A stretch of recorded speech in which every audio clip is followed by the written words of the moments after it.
They have proven, with a top team, to be able to master the Wallabies, away from home, at the end of their season. Their world number 2 ranking is no longer in danger.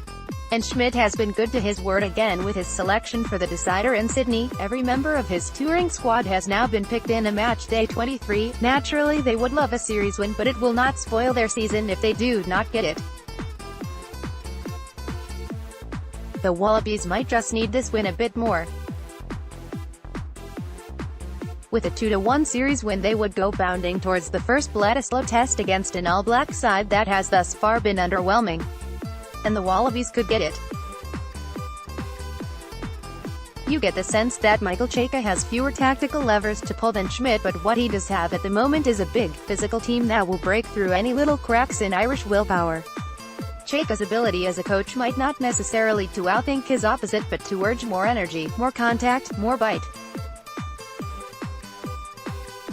They might be blunter weapons, but it doesn't mean they won't be enough.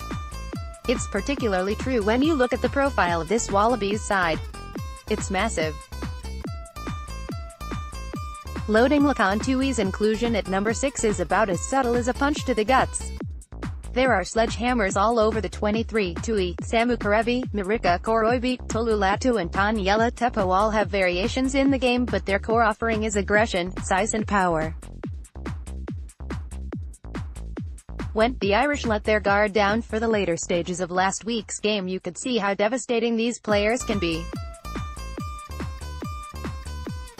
The finish to that Melbourne test will annoy Schmidt, but he must also wonder how much his players have in the tank. Injuries have probably aided the Wallabies' cause. Yes, Walginia is a significant loss, but Nick Phipps will put pace on the ball, and if his ball carriers can make some meters it will be his sort of game. He doesn't mind a bit of niggle too. On the Irish side, the loss of Gary Ringrose and Don Levy looked to be more significant. Australia only got a glimpse of Levy, but in the first half in Melbourne he showed what an exceptional athlete he is, and his specialist skills at number 7 are not easily replaced. As for Ringrose, well, he is just all class, isn't he? He makes great decisions on either side of the ball, and if he stays fit Ireland have a genuine chance at next year's World Cup, which will be the most open we have seen. With Ringrose and Levy in the side, Ireland may just have had enough. The balance, however, is tipping towards the Wallabies, especially with individuals such as Curly Beale and Israel Folau capable of breaking open the game. The Irish may not want to hear it, but this would be a kinder result for the game as a whole. We do not need to get bogged down in detail, but while the game flourishes in Ireland it struggles in Australia. The Sydney decider will hopefully draw the height of the two sides' ability. Photo, Andy Brownbill. Stephen Moore is the latest to question the format of Super Rugby, but he won't be the last. Matt Tumua has shared his thoughts with this column, and they will be presented soon. The point is that the test game needs multiple nations to be healthy.